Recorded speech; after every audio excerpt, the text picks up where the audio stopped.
And we're live. Hey, all you crazy sci-fi and fantasy fans, time for your daily dose of shenanigans over here at the Blasters and Blades podcast. Just three nerdy veterans geeking out over science fiction passions, fantastical fantasies, a place where magic is king, the sky is the limit, and space is the place. Without further ado, here is JR and our guest Mel Todd. All right. So that's where we ask the guest to introduce herself.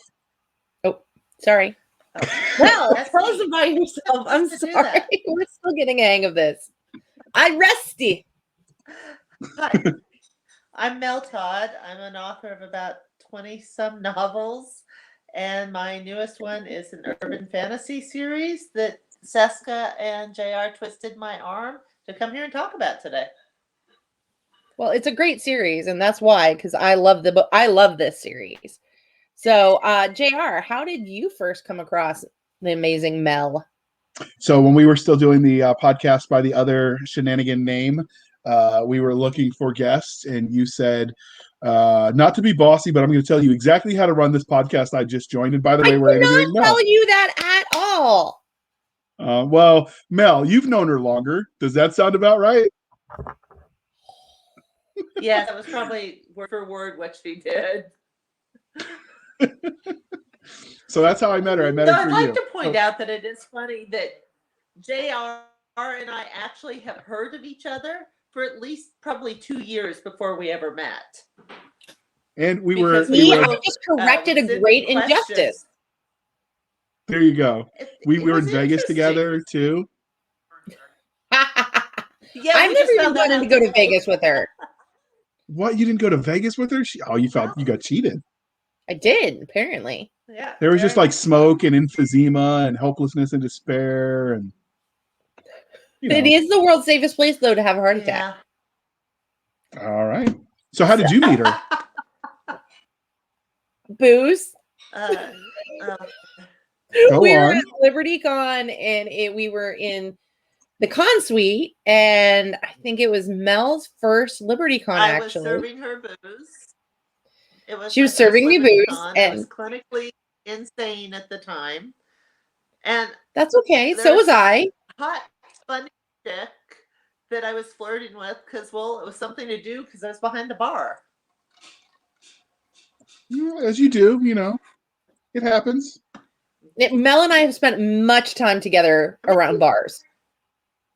Is it mostly the Bane bar or other ones too? Yes. Yes. Both. Why not both? Yes. Yeah.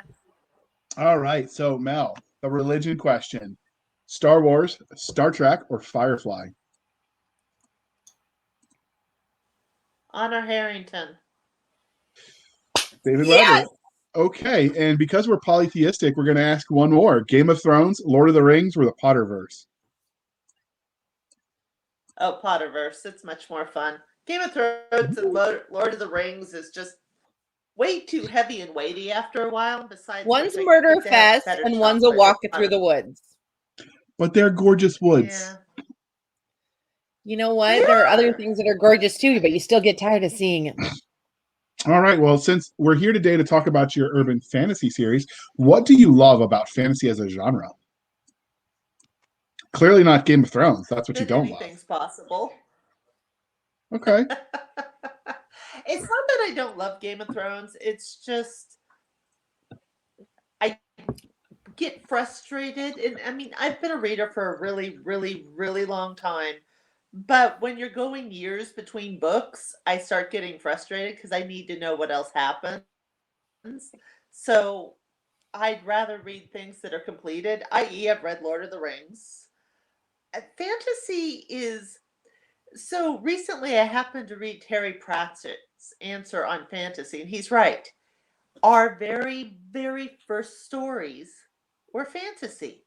What's causing the lightning and thunder? Oh, it must be the gods mad at us. Everything that human society is based on is based on fantasy.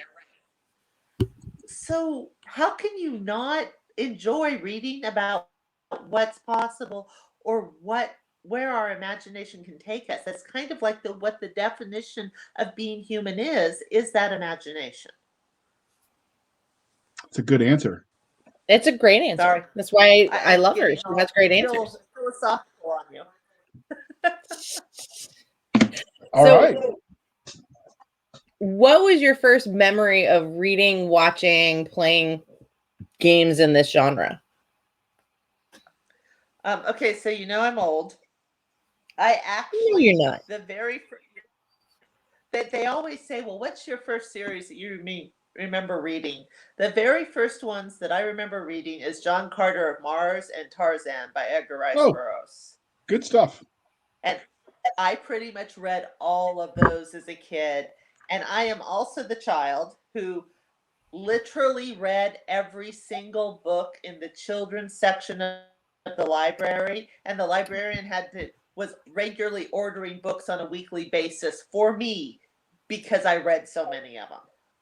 Show off. So when you were talking about you're so old, I thought you were going to make a joke and be like, my first series was the Bible. But John Oh, Carter of God, Mars no. is a good one. It's a pretty hefty one, I too. loved it. So did you like the movie that they They made were out of? all pulp novels.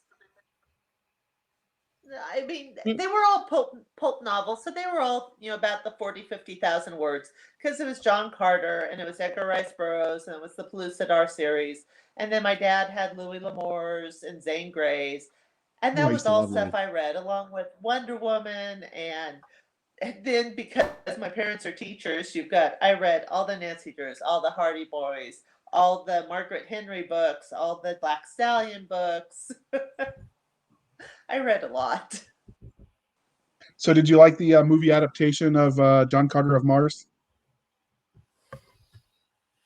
You can be I honest. didn't hate it. I actually thought they did pretty good considering they were trying to modernize it. Yeah.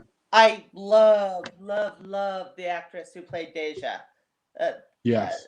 that actress just nailed her. And honestly, I thought they did a pretty good job with Tars Tarkin. I Yeah. haven't seen it yet. John, I wasn't that impressed with. They didn't do so well with the branding of it to make it obvious that it was John Carter of Mars and the Barsoom and all of that. But I think for what it was, it was good. I enjoyed it. I wish they'd make the sequel, but obviously that's not going to happen.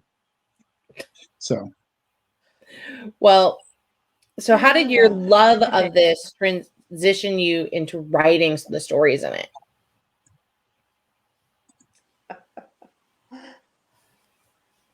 so I have a huge issue with magic. A huge issue with magic. I have never understood why people are always like, oh, he's not a very powerful wizard. He can only use water. And I look at this and I go, the human body is 75% water. If I can even move an ounce of water, I can kill anybody I want. And I like the way it you're has always going with driven me this. Continue. Well, it's driven me up the wall that you would have these elementalists who, oh, I'm not very powerful. I can only move a bucket of water at a time. And I'm thinking, so you could kill anybody you wanted. You could blind people. I mean, you could do anything. So when I started with this idea, I wanted a way to do magic that was very precise and very controlled. And I have always Mhm. had this vague idea of a person who just has weird things happen to them.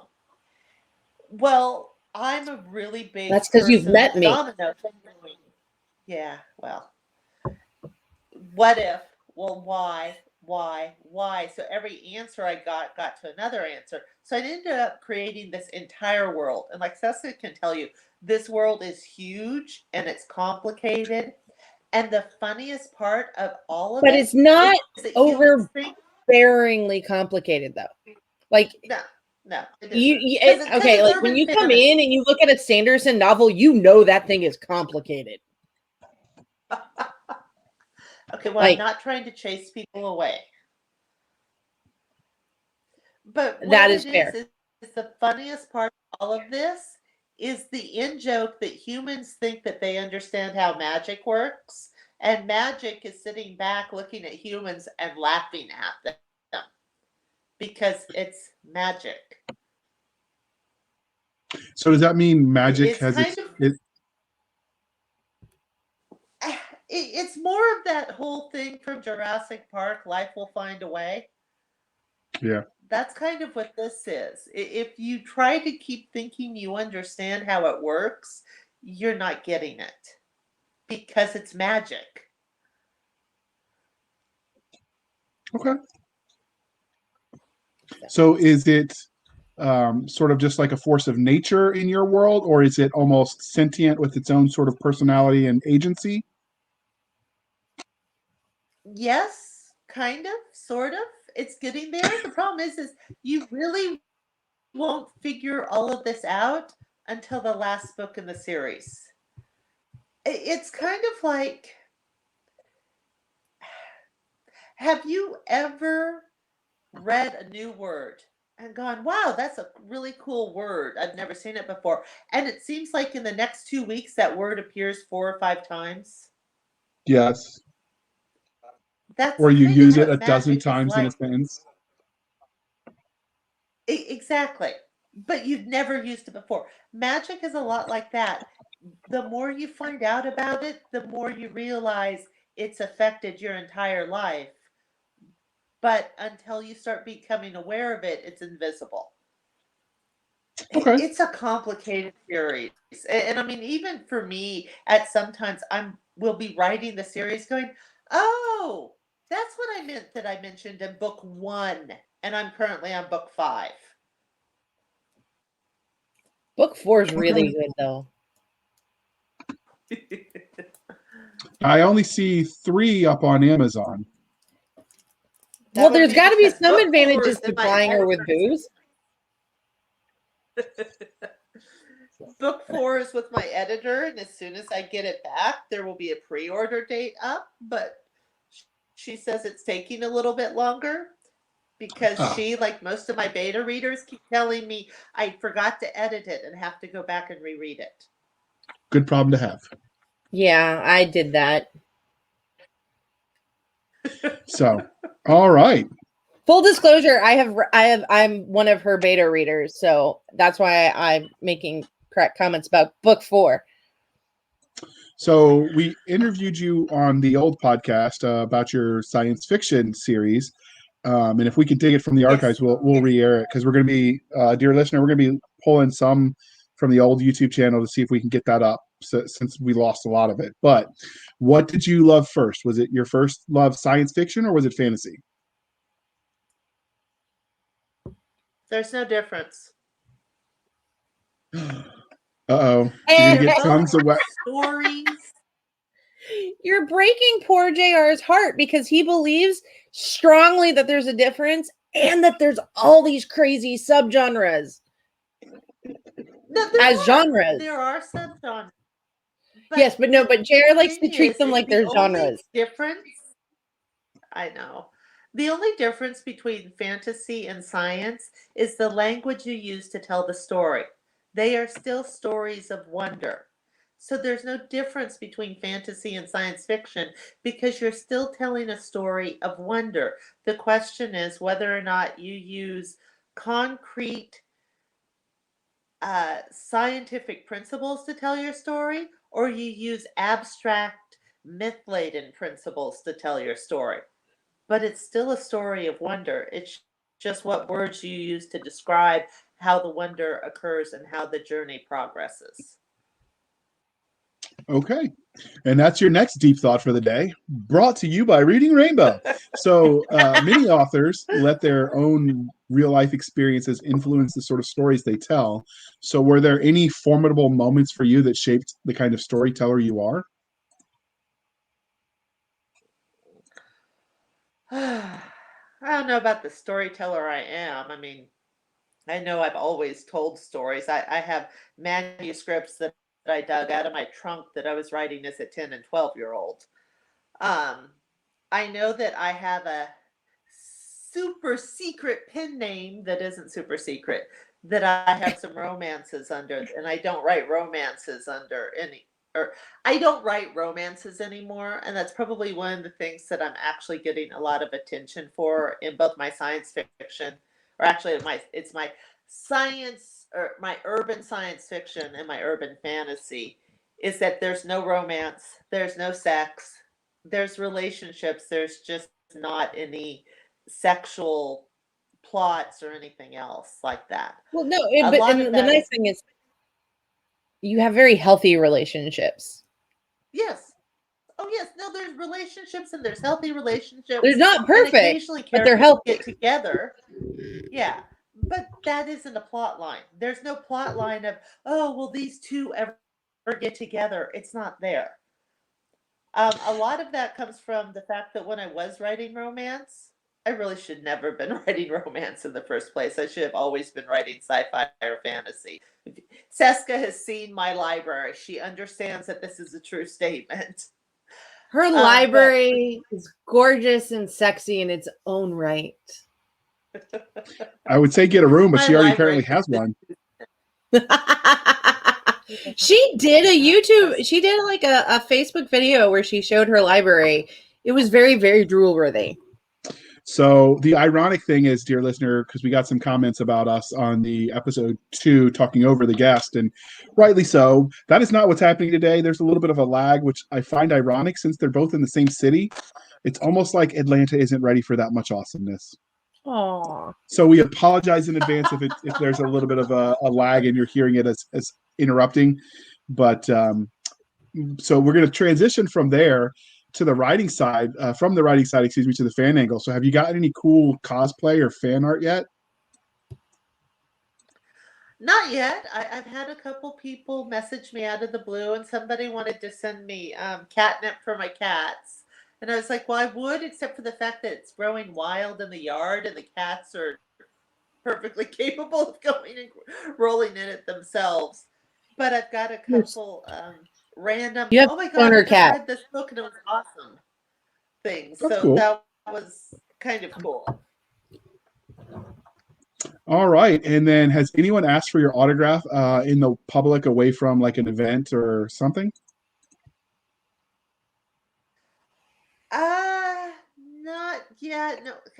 So I have one fan that I've known for a long time because he's read my fan fiction for years. And at some point, I'm gonna have to send him some autographed books, but he's up in Canada and it's just a pain in the neck. Dave, I'm talking about you. Yeah. So have you ever spotted anybody reading one of your books out in the wild? Not yet. I think because this one's that's harder now really with hard all to the do with- ebook readers.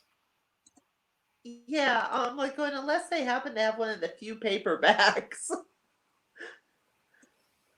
It would Okay. be really hard to tell if somebody was reading my book. Like when you're on the bus with them, if you just like start looking over their shoulder, like, what are you reading? They get a little creeped out when you That's do not it, creepy, but JR. There's a reason we don't put you on the bus anymore. okay. All right. So save me from myself, Doc, and ask So the next what is question. the weirdest, funniest fan interaction story you have since you started writing?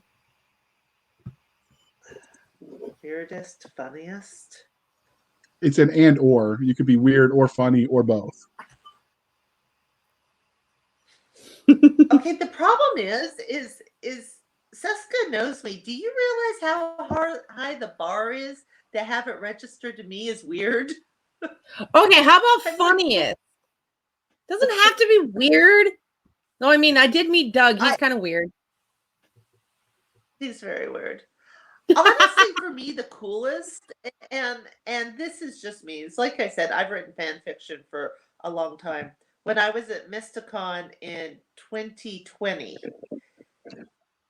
one of the people who came up to talk to me was somebody who'd actually read all of my fan fiction, and so we were standing there talking about that. I just thought that was totally cool because I have a lot of fan fiction out there, and that's how quite a few of my current fans have found me.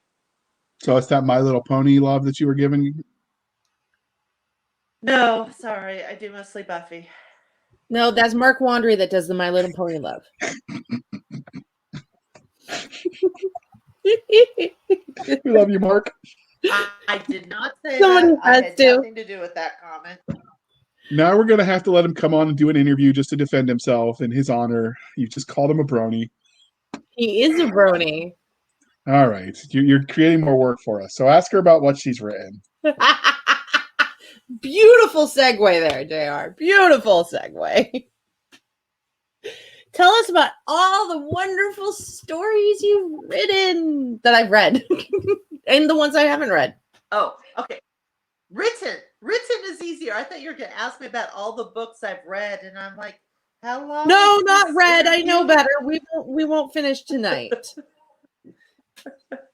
Or this year. Well, you know. Okay, so right now I've got three major series out. I have the Twisted Luck series, which is the current one. Book 4 is coming out hopefully by the end of this month, and they're also out in audio. Book 1 and 2. Book 3 should start being recorded here later this month, and then of course Book 4. I have another completed series called the Kaylee Chronicles, which is shifters on Earth, and they're caused by aliens and nanobots. That's my science fiction, where there's no magic. It's all actually logical in that if you change from a human to an animal, it takes energy, which is calories, which means that you have to eat a lot of food, which is actually kind of funny at some points in the series. And then the third series is called Blood War. That is still ongoing. I write it with a co-author named Doug Burby. And we will be getting book 3 out. It's just life has been more problematical than expected lately with, the whole world thing. Yeah. And for the record, for those of us who may have been concerned because we were making fun of a weirdo named Doug, that would be the Doug she's writing with. We'll have him on at some point, and you guys can make your own assessment. We actually interviewed him on the old podcast. It's not one of the ones that made it to the YouTube, so we can't save it. But if those of you who listen to all the old ones, you'll remember. So. All right. So while all of those sound fascinating, we're here today to talk about your Twisted Luck series, specifically My Luck, which is book 1. So where did the premise for the universe come from? How did you come up with the idea? Was it a Ouija board, psychedelics, overindulging in expired beef jerky? Sleep deprivation from hanging out with me? Well, now that one's a very possible one. Honestly, again, it's more of trying to tease out how do I have magic work logically? And I kept pulling it out to try to make it into a confined system. And then the characters took over and ran away with it. You like it like jerks. All right. My and this characters is are really jerky when it comes to that. And this is where we take a second to dig into the cover. So we do like the way this image sort of pops. So I made it the full screen for you, dear listener and viewer. So how did you decide what to put on the cover? Tell us the origin story of this specific epic piece of art. I'll try to pretend like I know how to talk. Actually, what's really funny is, so I was talking with my cover artist, and my cover artist is Ampersand Covers, and she is just absolutely awesome. And I mean, like, awesome in all capital letters. And originally we had wanted to go with something from Neostock, and Neostock has really awesome photos, but we were trying to find one that would have multiple poses that could take us through, 10 different covers with the same model. And I have the artistic ability of a kindergartner. In fact, most kindergartners are much better than I am. And we talked about it. I'm like, she works at a coffee shop. It's a small town. She's kind of sassy. She's got short hair. Here's the title of the series. And we came up with the graphics. I worked with a friend of Cisca's, Diane, to come up with the symbols that are tattooed on all the mages. And so that's what that top is, are the mage symbols for chaos, order, and spirit. And I threw all of that at my cover artist, and I went, here. And she came back and went, here. And I went, oh my, awesome. So trust me, if you have a good cover artist, you just talk to them and let them come up with the cover. So this is where we're going to take a second where we stop for just a second talking about Mel, and we're going to talk about the cover artist who did her cover and designed those designs. Diane also designed the logo for the Blasters and Blades. So this logo right here it should be taking up your screen for us was designed by Mel's friend, I think, or excuse me, Doc Cisca's friend. I think you used to work with her at Barnes and Noble. Yes. At some point in time, as soon as she gets back with me with her finished website, we'll put that out there. So if you're looking for your own art, and this was when she designed this and she does this kind of work, it was specifically so if we wanted to throw it on merch, like it wouldn't be as difficult to have it added to a t-shirt or something, because if you start adding crazy amounts of colors and swirly lines, like sometimes simpler is better. But No, so that's it was a great concept because I am only marginally better than Mel, and by marginally I mean I can play with yarn. That's so I'm only marginally better than Mel at arts and crafts. So Diane was great because we were like, yeah, kind of like think Bubblegum Crisis 2040 for a helmet for sci-fi. yeah. So you know, she was really talented, and she gave us lots of options and steered us, because this is not my forte. So this is where, to show you what Mel was talking about, I zoomed in back to her books. Now we're twisting. Mel, can you see that on the screen too? Yeah. So which one is the symbol? The first one is spirit. Okay. The first one is spirit. The one in the middle with the number is order, and the one on the far is chaos. So spirit, order, and chaos. So that's the art she did for her. I guess that's styles of magic options for the player, or for the players, for the order, for the orders. Yeah. So yeah, the world has it that all mages have to be marked, and so they're forced to have a tattoo on their temple, and so the tattoo will be one of those symbols, and that means everybody who looks at them, A, knows they're a mage, and B, knows what powers they have, because everything's that doesn't divided seem up fair. into powers. And, well, it is and isn't. Part of it's the same equivalent of why you wore a 6-shooter on your hip, so that if somebody's going to go up and start trouble with you, they already know that you have a weapon. And a mage can kill you very easily. Now, they're probably going to get killed in response, because this world has pretty much a 0 strikes rule when it comes to mages breaking the law.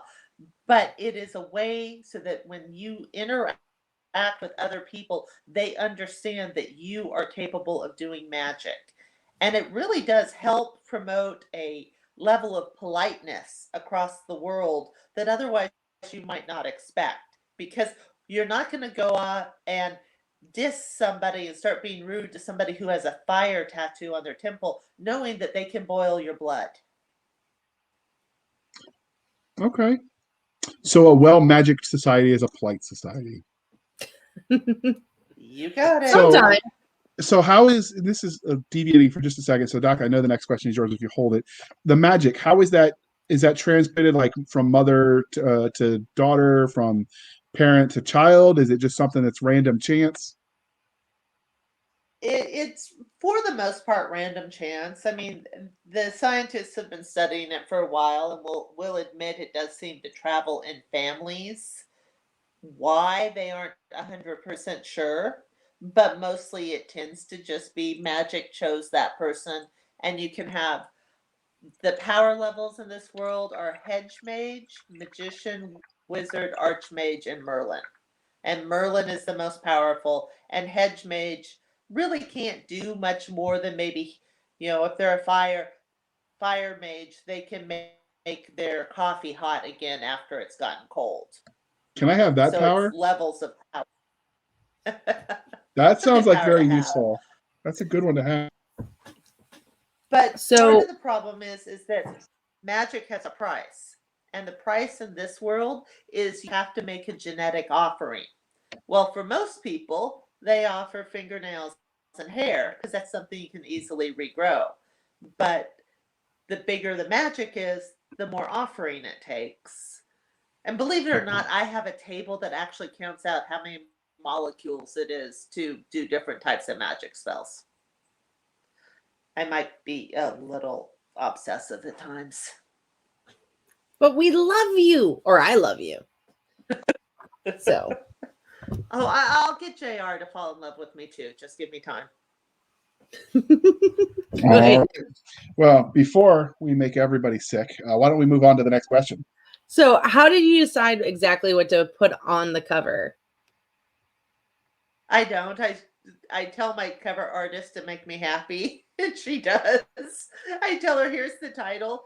Here's a couple major things like the next one, the new book that's coming out. I'm like, there's an old Victorian house, and so there's an old Victorian house in the back. And my cover artist does all of it, and I go, ooh, pretty. I'm happy. So you don't do like this deep, meaningful, because the next question I should be asking you is, how do you see this fits in the genre of urban fantasy, and I think you're just going to say, my artist is great. Oh, no, for that one, that is called, I go to Amazon and look at the covers, but so does my artist. I mean, if you're doing this stuff, you're at Amazon looking at the top 100 artist covers. And if you notice, Dan Holmes and Rebecca Frank are two of the really huge urban fantasy cover artists right now. And they're charging big bucks for their covers. And this is the sort of stuff that sells because the readers are looking for these sorts of covers. And it's one of the hardest things to do right now is to do any cover that doesn't really follow what's expected, because that's what readers are looking for. This cover grabs you because it tells them, A, there's magic.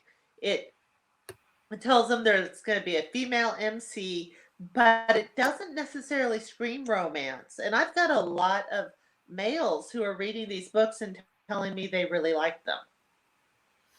I do think the lack of romance really, really does separate you, but we're jumping ahead of ourselves.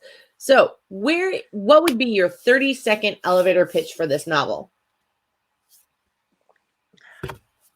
Just because everybody else has magic, I don't need it. I will make it out on my own.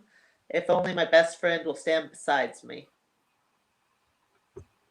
Okay. That sounds like my life.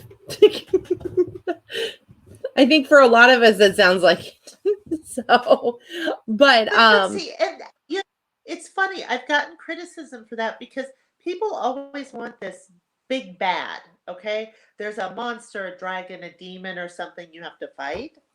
In my series, most of the time, she's simply fighting to make it through the week. You know, it's not that she's fighting this big, huge bad, especially in this book. She's fighting to pay her bills. She's fighting to get her homework done and to get to work. But yet, everybody who's read it have said they enjoy it, even though there isn't this huge villain she just has to defeat. Most of the time, she's just trying to make it through the day. Now, you said homework. Is she a high school student, college student? At college. In my world, you don't get magic until after you are done with puberty. So most people, quote, emerge anywhere between the age of 18 and 25. Awesome. So what you actually started to answer what makes your series in this world very specifically different than a lot of the other ones, because I mean, urban fantasy is a huge shelf space. Yeah, it is.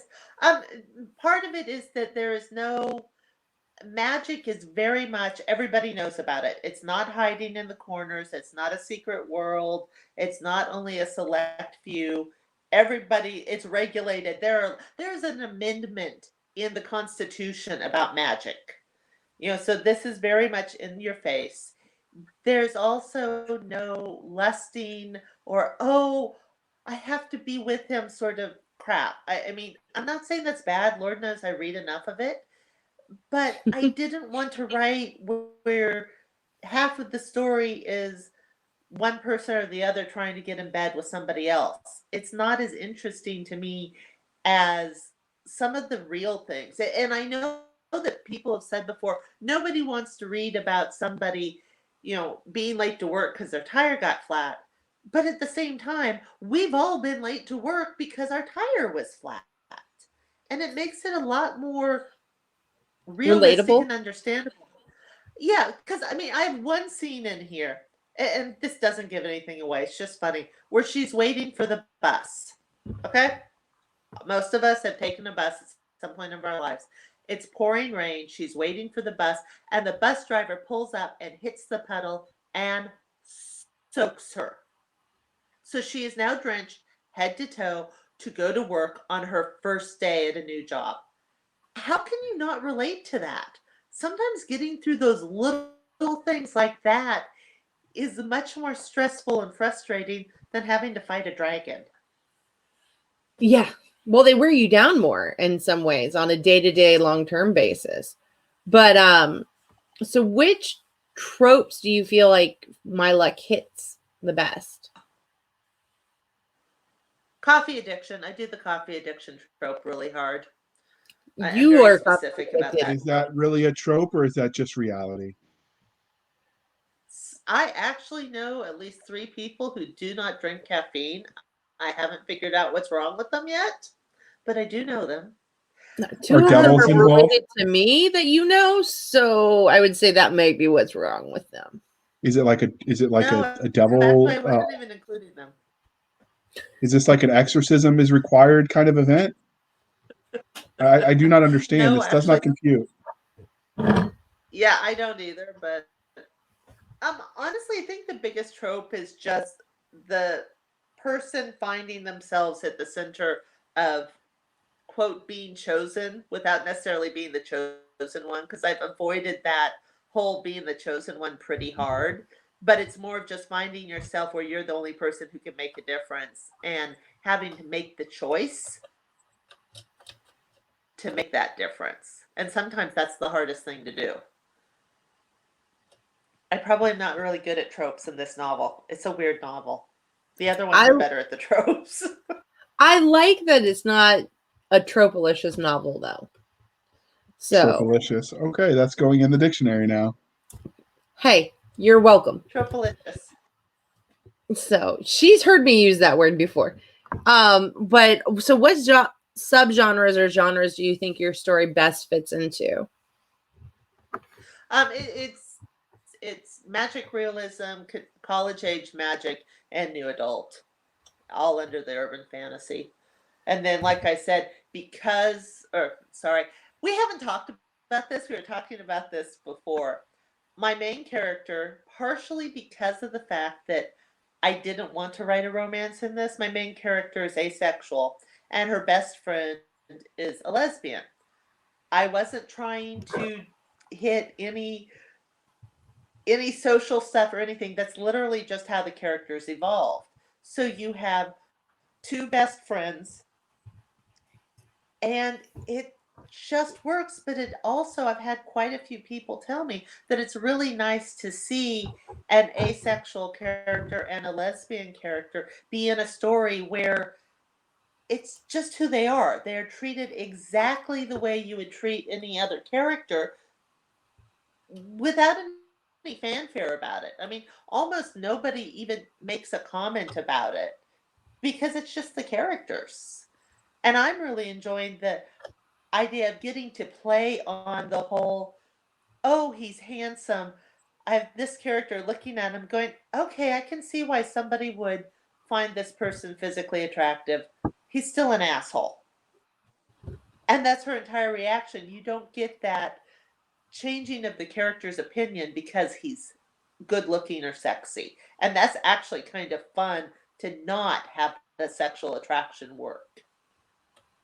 I think that I've seen having read all of the series so far, I've seen a couple of moments where you really use that to add some levity into some very tense moments.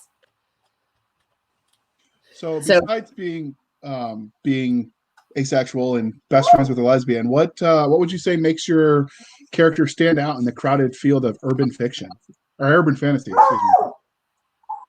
She's very real. I mean, at least I think she's very, very real. She worries about money. She worries about her homework. She's frantic to be independent.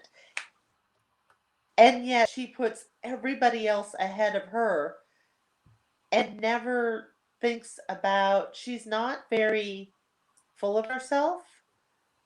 I mean, don't get me wrong. I love some of the super powerful, badass females that come in and they know they're powerful, she's still, even in book 4, she's still trying to come to terms with the fact that she is a really powerful mage. And how do you still do that and just be a person? And that's a lot of what the story is. It's not so much about how do you kick ass and take names. It's more of how do you balance having all this power and still be somebody you like. All right, that's a good answer. So, what about secondary characters? Are there any that you're super psyched about that are your favorites? Carillion, Carillion, Esmer, and Tirsain. So None of those are my human. niece hates me. None of them are human. So Carillion is a cat. So what? no, I was going to say clearly Doc disagrees. So as soon as you finish your answer, we'll let her tell us who her favorite secondary character is. I don't know, Cisca. Who's your favorite secondary character? I really like Sable. Sable's adorable. Sable's so sweet. And I can't explain how much I love Sable and why I love Sable until you read book 4. Damn it. So does she become a dragon with magic and shoots lightning out her eyeballs? No, I think well, I mean, I don't think this is too much of a spoiler to say one of the things I love about Sable is she is romantically involved with somebody very close to Corey, but she does not try to control any aspect of that relationship between Corey and her friend who Sable's romantically involved with. She doesn't try, and she's not paranoid. She just accepts that friendship, which many people would want to say, oh, it needs to be more. There needs to be a romance element in it. She doesn't try and do anything. She's not the paranoid girlfriend. She's not crazy. She just accepts that for them, that is the way it is. And she's going to find a way forward. And she does say at points, hey, look, I need you guys for me to do this because something may be making her uncomfortable. But at the same time, she's not really trying to change that relationship or cut Corey out of her friendship with her Sable significant other. I think I did that without any spoilers. Well, I mean, the fact that Joe and Sable are together isn't really a spoiler. It's just, I don't think, again, it's not a polyamory relationship because there's nothing sexual, but it is a family, and it's a family that they're choosing to create. And that's what makes it fun. But see, for me, my favorite characters is Corey has a familiar, and her familiar is a cat. C-A-T-H. It's actually the Welsh word for cat. Well, one of the things that a cat is, besides looking like a very large cat, is they actually have opposable thumbs. So the cat is perfectly capable of doing anything he wants, except for the fact that he's a cat. And if he can get a human to do it for him, that's a much better option. And then you have his mother, Esmer. Esmer is a force in and of herself, but again, they're cats. So think sentient, intelligent cats the size of a Shetland pony. They're very awesome. What about bad guys? Got any bad guys without spoiler? Without spoiler. Ooh. The only bad guys really appear at the end of book 4, and book 5 is going to have actual bad guys. I mean, book 2 has a serial killer mage, and book 2 is a serial killer mage, and book 3 has hired assassins. So, Next questions are yours, Doc. I posted because apparently our documents aren't lined up. I posted it in the chat. Okay, that's fine. I was just gonna ask. So, if your characters met you in a dark alley somewhere, how do you think you'd fare with that? Which characters? I have some really creepy ones that I would fare very. Put it this way: if Bob and I met in a dark alley, I'm dead. Yes. Okay, but what about Corey? Corey would be like, Yeah. "Are you lost? Do you need some coffee?" So, The problem is Corey right now is okay. So I age my characters through the books. So when she starts, she's 20. The book that I'm writing right now, she'll be 27, 28. So she is getting older and growing up. But I mean, I think that's the wrong question. It's not if I met my characters in a dark alley. If a bad guy met my characters in a dark alley. Because I'm not particularly scary or intimidating most days. But they might call you the bad guy. What they'd do to you if they knew who you were. The one who tormented them by writing all the bad stuff that happened to them. Oh, I would be dead. I would be sentenced to a spirit realm and I'd never make it out alive. Oh, yeah. No, okay, we'd send Bob for you. Oh, really bad. What? We'd send Bob for you. Yes. Yeah, that would be bad.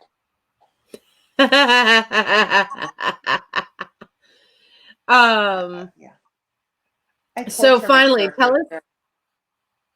tell us about your universe, because in so many, particularly in fantasy, the universe can be as much of a character as the actual characters you're writing about. Well, in my world, magic appeared in the 1850s. And one of the advantages of it is that it actually rippled across the world. So this isn't magic in America. This is magic globally. So you have mages all over the world, and every country has handled it slightly differently with different rules and different regulations. And I mentioned this as you go through the series. You get these little glimpses as to what's going on. But you also have 3 realms because, like I said, magic is chaos, order, and spirit. Well, each of those realms are kind of like a reality slightly outside of Earth that have their own creatures and denizens that live there. So Earth is kind of complicated in that there's these rips from that reality to Earth, and that's how magic keeps slipping in. In fact, that's what's at Area 51, or the rips into the other realities. All right. Well, we know this is clearly part of a series because it says so on Amazon. I see 3 of them are currently published. You said the 4th one is with the editor, and you're writing the 5th one. So where do you see this series going? Where is the end? When is enough enough? Oh, no. I am very, very firm about ending series. I think it's going to end at 10 or 11 books. I can tell you the very last book is called Balanced Luck. I even mostly know what happens in it. And Corey will probably be in her mid to late 50s when that book happens. But it's going to be her growing up and getting older, I'm having fun with, and that all of us here can probably relate to, is the things and perspectives that she had when she was 19 and 20. She's finding them shift as she gets older and older and finds out more about the world. And it's having her evolve because what she's going to believe and think and accept as a 50-year-old is going to be drastically different than what she thought as that 20-year-old in book 1. And so I'm having fun doing that, but it will end then. But one of the things that I've talked to various fans about is they'd like some novellas with some things. So I'll probably do a couple short novellas or short stories, like her familiar Carillions, the incident when he finally understands how to use opposable thumbs. Let's just say never let a cat know that opposable thumbs and can openers and how salmon works, your kitchen will never be the same again. So you said, sorry, audience, there's a little bit of a lag, sometimes making things a little difficult. But you mentioned that the series is probably going to have about 11 books.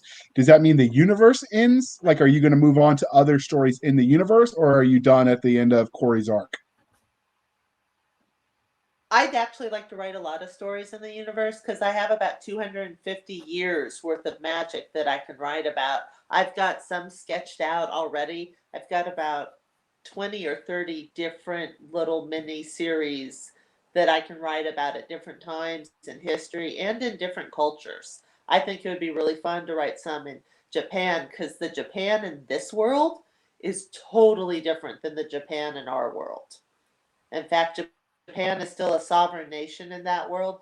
And the US and Japan are not on good terms because the bomb at Hiroshima was done by a wizard who made a mistake. So it's a different world. Cool. All right. Next question is your favorite one, Cisca. So, do we have aliens, or are they just fantasy creatures from other planes? I refuse to answer that question on the grounds that it might give away story hooks at the end of the series. Okay, that is completely fair. So And now, for the how do you- audience, this next question, therefore, will be purely hypothetical, and maybe she'll draw in other series she's written so she can answer Cisca's favorite question. It is my favorite question. How do you go about creating them when you write them? Do you let nature inspire you? Do you pick in pieces? Do you go shopping on the internet? Like what jollies make up the new creature? I actually like designing aliens, but I usually start it from a sociological perspective and then work backwards. So I need a race that believes, let's say I need a race that believes that they descended from the gods who came and visited their planet. So I start there and then I start picking out, going, well, what sort of culture does that develop? How does that develop their reactions to other people? How does that mean they're going to interact if they ever meet other aliens? What sort of gravity do I have on the planet? Are they going to be very dense boned or very light boned? What sort of skills? So I tend to do a little bit of all because, like, if I go, okay, well, I want it to have the sun, their planet has a blue sun. Well, what does that affect? Does that mean that the plants are going to use chlorophyll or are they going to use something else? Are they going, if it is dense gravity, do they have things that can fly? So I kind of pull everything looking at it, both science and culture. Because if you've read my Kalid stuff, you'll find that the Draken, which was a species that I created, they actively raise and eat insects, which, in all honesty, is an extremely valid food source, but you almost never see that in sci-fi because we as humans have such issues with insects. And so I like poking and going, what would be logical things if I strip out the automatic human resistance towards it? I mean, if I told you that I kept a termite hive in my kitchen so that we could have grubs to eat with every meal, you'd look at me like I was insane. But in all honesty, that would be an extremely ecological and sane way to have protein. But I Well, can we Yes, see you're learned. working Cisca's it though. face. He's going, "Ugh." Well, Now, we learned in a certain movie adaptation that changed it a lot of a Heinlein book that the only good bug is a dead bug. So, Yes, well, that's true. They're really all good right, if you next roast question. them. okay. So, is there anything we didn't ask about My Luck that you want to share with us?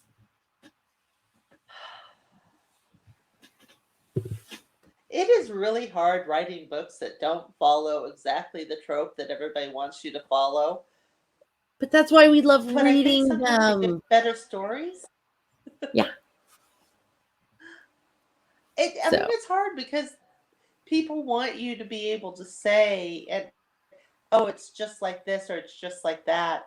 The best series that I can compare my luck to, and if you haven't read this series, you absolutely have to go out and read it. It's called it's by Nathan Lowell, and it's the Tradership series. He Mhm. writes stories about life, and that's kind of what I wanted to write with this, is stories about life where you're just trying to live the best life you can, but you have to deal with all the stuff that comes at you, and this just happens to be full of magic. That seems legit. Okay, well, as this wraps up and comes to an end, was there any other forms of media that are coming out in this universe, or others that you write in, so RPGs, movies, video games, audiobooks? Is there anything besides just the ebook and paperback that's coming out in these worlds that you want to tell us about? I have the audio out for My Luck and Hired Luck. I will be giving my narrator the script or the PDF for Educated Luck here soon. So those are both out. Hired Luck is actually, as of today, which is February or March 5th, 2021, is on Audible. They're still fighting with me on My Luck, so eventually it'll be up. And then if you are listening to this week or next in the next week, on March 14th through the 21st, I'm in a 5-book giveaway with Dave Butler, William Johnston, and a couple other writers, where if you win, you actually have us ship you a signed paperback version of the books. So if you follow me on my social media, you will see me start talking about that a lot here in the next 2 weeks. But if you know who David Butler is, you know you want a copy of one of his books. I'm pretty sure he's giving away the Jupiter Man. And I'm giving away My So Luck signed to you. this episode will air on Sunday, so 7th, I believe. So if you don't mind hopping into the Facebook group, which is Blasters and Blades Podcast on Facebook, share that when you do that, and then anyone that listen can Okay. get the register. So, Yep. all I can right. go and Well, sign up and win. so now that we've taken an hour of your time, dear listener, it's time to do the important stuff. So Mel Todd is going to tell you, dear listener, where you can find her awesome content and buy all of her books and show her that you love her by clicking the buy and then writing reviews. Buy all button. They really should Yes. do that. Yes, please buy them all. So where can they find you? If you look for Badash Books, so ASH Badash Books, you can find me on Twitter, Instagram, and Facebook. I am not very active on Twitter, like at all, but I'm pretty active on Facebook, and I've been working on upping my Instagram by putting little mini stories on Instagram. So, and then you can always find my website at Badash Books or Badash Publishing, and I publish stories and whatnot. And if you sign up for my newsletter there, you will get a bi-monthly newsletter that usually either talks about what I've got going on, books that I think you might like, and or free short stories, including short stories in the universe I'm writing with Twisted Luck right now. And if you look on the YouTube version, you'll see scrolling across the bottom, Mel Todd, Bad Ash, Alpha Sierra Hotel, Bad Ash Books. And all of this will be linked in the description. And while we transition to how you can find us, we will tell you that if you want to support the show, because the sponsorships are just books we like, and are that we're not getting paid for those sponsorships. That's just our endorsement, really, probably more than a sponsorship, which we'll be doing some more of. We've got to create those MP4, MP3, MP something files. See, because I does the podcasting. I know there's an M and a P involved, but if you wanted to support, you could go to Buy Me a Coffee at author J.R. Handley, and in the comments mention podcast, and it'll all go to cover the overhead. And then, if anything's left, it gets split equally among the 3 hosts. You can find our website at anchor.fm /blades and blasters, or excuse me, blasters and blades. Ooh, wrong podcast, because that's somebody else. We'll try that again. Blasters and blades. Blasters, Tack, and Tack Blades. You can find us on Twitter at SF_fantasy_show, Sierra Foxtrot _fantasy_show. You can email us at blastersandbladespodcast@gmail.com. We try to remember to check it, but if we don't, we're going to blame Nick Garber because he's not here to defend himself. And so that works for us. You can find us on Facebook at Blasters and Blades Podcast. And because we don't have enough people following, liking, and subscribing on the YouTubes, we do not have I can't spell wimp without MP. Okay. Because we don't have enough people who have liked, followed, or subscribed and all the things on the YouTube, we don't have a dedicated URL. So it literally looks like somebody spilled a jar of alphabet soup. So instead, if you just type in Blasters and Blades, you will be able to find us, and you can like us over there as well. And these are all the places you can find us. So this is the most awesome part. Thank you, dear listener and dear viewer, for spending some of your precious time for us. For Nick Garber and Doc Cisca, I am J.R. Handley, and this was the Blasters and Blades podcast. We'll be back next week at the same time, where we'll indulge our love of nerd culture, cheesy jokes, and all things that go boom. And that's a wrap, people.